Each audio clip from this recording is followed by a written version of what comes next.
Hey, I've had quite a few questions over the last few weeks, so I'm making this for my friends to clear a few things up. First and foremost, something you should know, you cannot catch a virus. And why can't you catch a virus? Because it's impossible. So why is it impossible to catch a virus? Question. A virus is alive. Is a virus a living thing? No. So how is it that people think that you can catch something that is not alive? Everybody knows you never go full retard. Now, I know a lot of people are genuinely concerned, so that's why I'm making this, to hopefully cure some of the unnecessary fear and stress. And if you are feeling that, it's because you're causing it for yourself.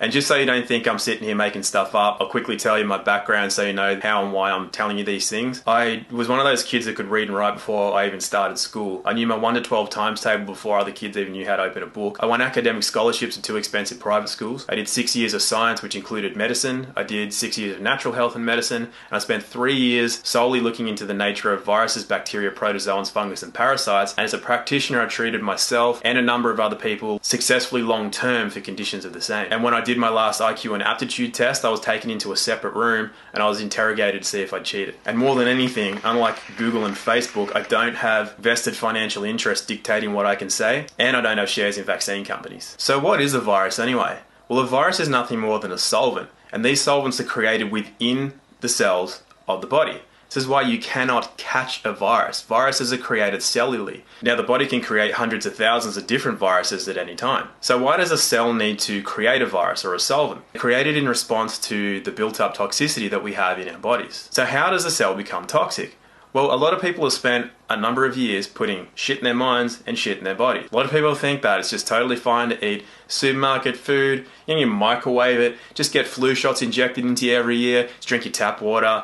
People that go after organic food are tinfoil hat wearing boogers. The thing is that nature doesn't care what you believe. You can believe that any of those things are true, but nature doesn't care what you believe. So a lot of people have asked me, what is a flu? Well, a flu is a viral detoxification or a cleansing. A cold, on the other hand, is mostly bacterial. And for the most part, what needs cleaning out of the cells are environmental toxins such as heavy metals, plastics, any kind of environmental industrial pollutants, the chemicals that you use in your home to clean things with, things you put in your body, and so on and so forth. Now, a virus does not attack cell tissue.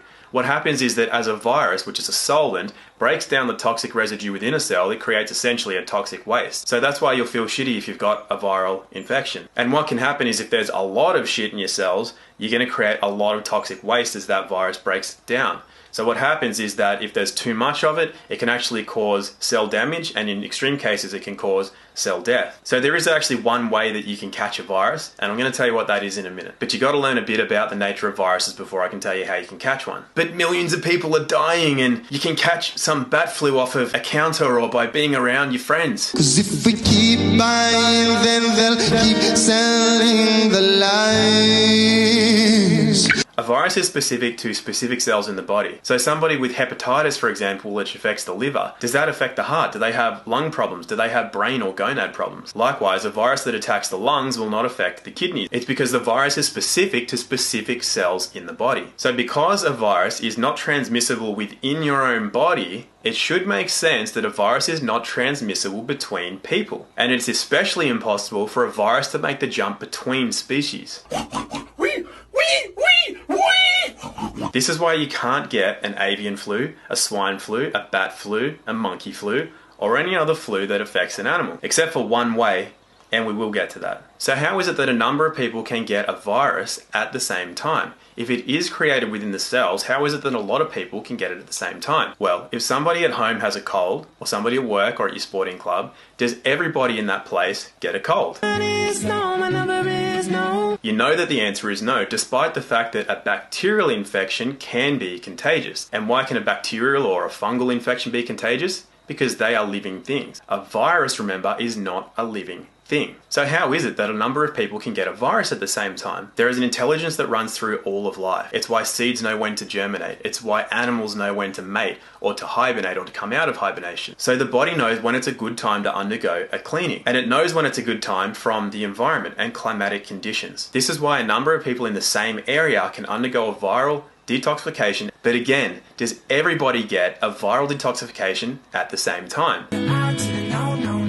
You already know that the answer is no. So why is that? Well, they may have already undergone a recent cleansing. They may just be very healthy people, and they're always watching the way they eat, the way they think, the way they move, the way they sleep. The intelligence that runs through all of life means that that body knows that it does not have to undergo a viral detoxification at that point in time. Additionally, our bodies all talk to each other, particularly our immune systems. This is one of the ways that we're attracted to the opposite sex. We can sense their immune system. It's how we know that we can create a genetically diverse offspring that will have the greatest chance of survival. We sense another's immune system partly by scent, and this has been taken away quite a lot in modern life. Things like perfumes and colognes, and especially when women go on the pill, it can affect their ability to sense a man's immune system. This is why some women come off birth control when they decide it's time to have a baby with their partner, and they smell them for the first time, and they realize that they're actually not attracted to them. And while I can't condense more than 10 years of experience into a short video, hopefully that's enough to show you why you cannot catch a virus, and you can start asking some good questions, such as, what is this coronavirus really about? Well, a lot of people were sus on this from the start for a number of reasons. Not everybody buys into what they hear from the media. And recently I saw a video from a guy who was clearly able to use his own brain. He asked a couple of good questions, and those questions led to the finding of vaccine patents. So what you can do is you can look up these patent numbers right now. First one being US 200-625-7852. And when you look at that, you'll see how long ago coronavirus was patented. Now here's a European one, EP 317231-9B1.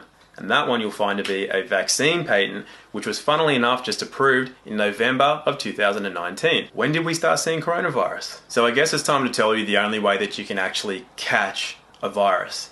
I got a boner. The only way that you can catch a virus is by having it injected into your bloodstream. So remembering that viruses are created cellularly as a response to your internal environment, which means, yes, taking responsibility for your thoughts, actions, and beliefs, all beliefs being a form of ignorance, because you know if you have to believe something, it's because you don't know. So how can a human get a virus from a pig, or a bat, or a bird, or a monkey? And remembering that viruses used to be blamed on other races, such as Mexicans and Spanish flu.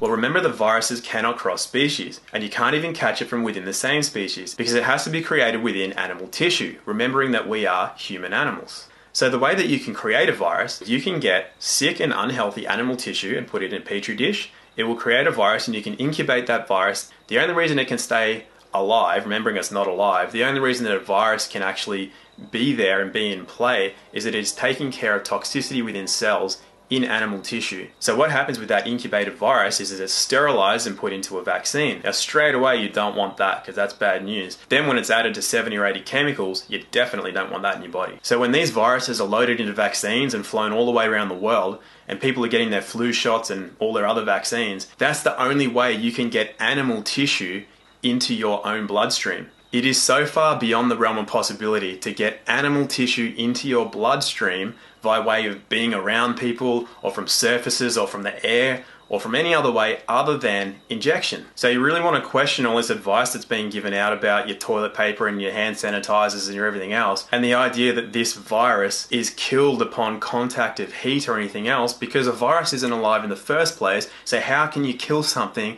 that is never alive? So there's only two things that you need to do. One, don't get a flu shot. Actually, don't get any shot. And two, don't stay in your house. You got to be outside getting sunlight and fresh air if you want your body to run optimally and not need to undergo a viral detoxification. There is something else you can do actually, and that is to turn off your TV and your social media. And I did make this video to help to bring some common sense and start relieving some of that fear and stress. So I won't go too far into what's really going on with this worldwide pandemic.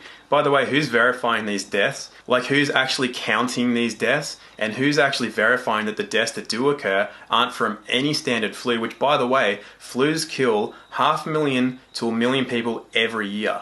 Every year. It only affects the weak, and if it's not a natural virus that's happening within your own body for beneficial purposes, the only way you can get that is to have an injection.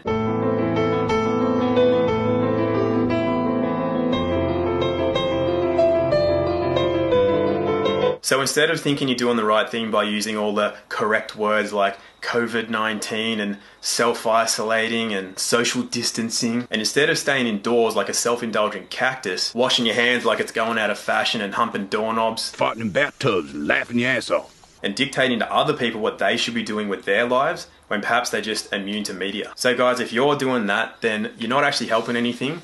What you're really doing is you're laying down, you're bending over, you're spreading your legs, and you're letting the long arm of the system get itself shoulder deep inside of you. You don't know what's going on behind the scenes. Most people have no idea about how the world works, certainly don't have any idea about how the mind and body works.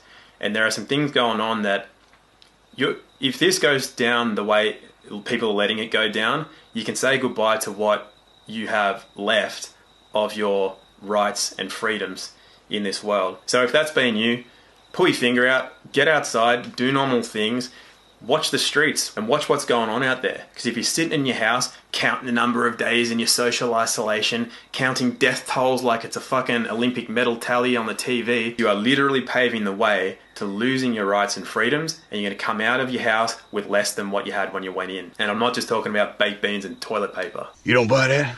Yeah, Sean Penn, 2001, I am saying. Remember? Went full retard. Went home empty-handed. I'll leave you with one bit of friendly advice, and that is to start using your own mind. Because if you don't use your own mind, someone else is going to use it for you, and it's not going to be to your benefit. So I hope that helped. And if anybody has any real questions and they don't have something to say like, I don't agree with that, then I'm happy to do Q&As. If I don't get real questions, I'm more than happy to just play guitar and do my own thing. So I hope that helped, and I'll catch you all later. Bye.